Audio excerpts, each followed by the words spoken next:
البلد. وأنا في صميم سؤالك. الإرث الذي بصدد يعني صنعه في المغرب وهو إرث رياضي، وأكرر أنه بدأ في تمظهرات أخرى منذ نجومية وإشعاع عويطة والقروج، وكما قلنا أولاد التنس وبعض الرياضات الأخرى، وجيل 86 جيل خيري كريم وتيمومي بودربالة. هذا مهم. الإرث انطلق في كرة القدم من هناك.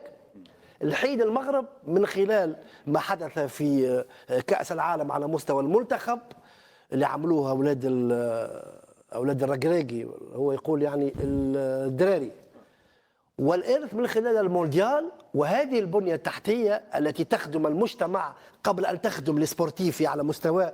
ومتفق مع النقطة نتاع الجود فايبس اللي قالها سي مصطفى، وهي مهمة قد نعود إليها لاحقا، لأن الرياضة هي مجتمعية بالأساس.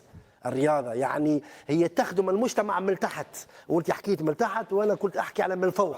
انا كاعلامي في الخليج او تونسي لا ارى من تحت، انا خارج البلد خارج المملكة، وارى سامحني ارازي، ارى نزهة بدوان القروج، وارى بوفال وناحي نصيري وبونو، لكن من تحت مهمة، وهذيك حكاية أخرى. هناك تكملة.